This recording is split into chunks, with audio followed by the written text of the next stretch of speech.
all the SLA team members, dear audience, Assalamu alaikum and very good evening to all of you. 2 दिन से हम काफ़ी सिंधी सुनते आ रहे हैं और बड़ी खुशी हो रही है कि सिंध के जो लोग हैं इस ज़बान को प्रिज़र्व करने में कितना बड़ा इम्पॉर्टेंट रोल प्ले कर रहे हैं।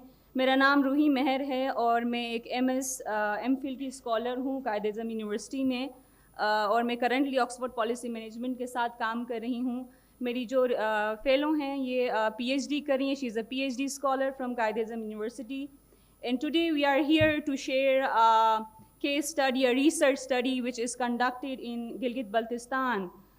The main reason of 2 speakers here that we are going to compare 2 languages. That's why we are 2 speakers for this research paper. So we will start with the introduction. Assalamu alaikum all. Let me introduce my topic. Today we are going to discuss a cross comparison of gender proverb which is based on 2 languages, Sina and Brusheski, and we are looking into the gender identity, the role of language in the construction of gender identity. Let me allow to speak about some introduction about my topic and what are the proverbs. Proverbs are the part of language and most commonly used in a folk literature which reflect social norms, values, sentence which describe either truth or instruction. It can be a experimental or it can be a witness of any incident or a story which is uttered by the elderly. Proverbs are typically seen as a simple embodying common sense, yet proverbs are sometimes are quite very difficult to define. So proverbs prove so significant and effective that other people also use it on a very simple similar occasions gradually become popular.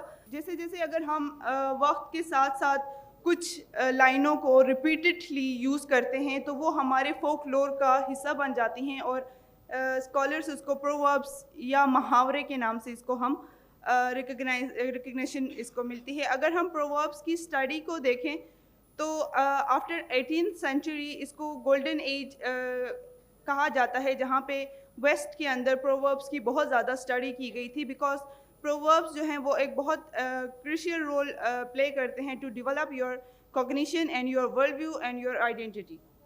So there are some researches about world wide researches हैं यहाँ पे कुछ, जैसे यहाँ पे मैंने mention किया है ज्ञान एबे एंड बेफन का जो इन्होंने पेट्रार्की एंड प्रोवर्ब्स के ऊपर काम किया है घाना की जो कम्युनिटी है उसके अंदर. इसी तरह फिर हमारे पास मेवटी लैंग्वेजेस के ऊपर प्रोवर्ब्स की डिस्क्रिप्टिव स्टडी और जेंडर इक्वालिटी के ऊपर बात की गई है. इसी तरह फिर हमारे पास ओमानी प्रोवर्ब्स के ऊपर भी अच्छा खासा लिटरेचर मिलता है जो सईदी ऑथर हैं, इन्होंने इसके ऊपर काम किया है. अगर हम अपने रीजनल लैंग्वेजेस में देखें तो इसके ऊपर बहुत ज़्यादा काम हुआ है.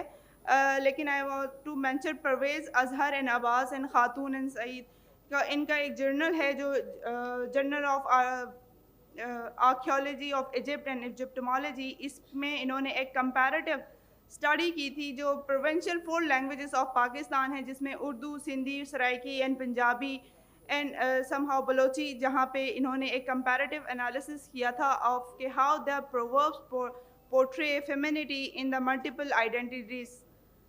So let's discuss our objective. So basically we have 2 objectives to find out the existing gender proverbs in Shina and Brusheski language which is spoken in Gilgit-Baltistan and to explore the primary role of language in shaping and defining gender identity within culture system. Now my colleague will discuss about the research setting. Okay. Talking about research setting, where this research was conducted in Gilgit-Baltistan. As you all know, Gilgit-Baltistan is a mountainous, beautiful region of Pakistan having 1.4, around more than 1.2 million population. It's diverse in ethnicity, language, religious affiliations. We have 5 regional languages which has various dialects in the region, which includes Khwar, Burushaski. So today, basically, which languages we are going to talk about is Shina and Burushaski. Shina belongs to the Adaric subgroup of Indo-Aryan family, while the Burushaski language belongs to Indo-European languages. The current study was conducted in two regions of Gilgit-Baltistan, which is Nagir Valley, where there is a speaker of Shina language, and there is Bagrot Valley, where there are speakers of Shina language. Okay. What methodology we took? It was a pure qualitative research in which we had various tools, including in-depth interviews, participant observation, key informant interviews. It was a purposive sampling method in which we collected 12 proverbs from each Shina and Burushaski language, and they were analyzed, transcribed through feminist critical discourse analysis. Now we will come to the discussion and analysis के किस तरह के proverbs हमारी language में women के हवाले से gendered जो हमारे proverbs हैं वो कैसे हम portray किया गया है gender को हमारे language में. So first of all, if I talk about Burushaski, Mama mudiljar babu bai babu diljar men. To beat the mother, there is father.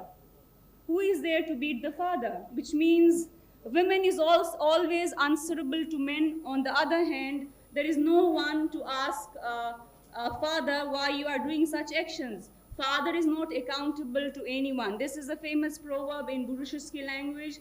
On the same side, we have same proverb in Shina language, which is Aaj zamok babo zamok kohan. Like is Ruhi said that there is such a derogatory term that a woman is always supervised by a man, and a man is there is no one to supervise him, or he can't. He is not just nobody is here to accountable him or to judge him or to say anything to stop him.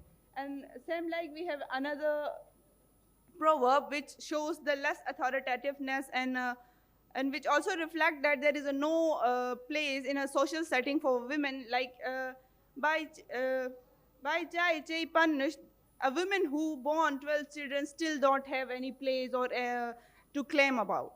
She has no authority if she can have multiple kids. okay.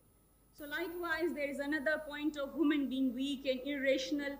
In my language, we say "Gusma akal mugan yare," which means woman's intellect stays in her feet. On the other hand, there is another proverb which is "Gusma ka safaritas ke jakune ka safaritas han bila." It makes no difference to travel, whether you travel with a donkey or you travel with a woman. On the other hand, we have similar proverbs in Shina language, which are, if a woman had no brains, wouldn't she grow weird? Which means that woman has always been portrayed irrational, illogical, despite of being her intellect. There is no reason behind it that why we are calling or portraying her in our language, but still we are passing these proverbs from one generation to other generation over the long period of time. Next, there are proverbs on women being unfaithful. In Shina, in Burushaski, we say "Gusma wafa haralte hus." That means women's loyalty is comparable to rain dampness. On the other hand, we have similar Shina proverbs, which are Joshu wafadar thenen, yani a dog is more faithful than a woman.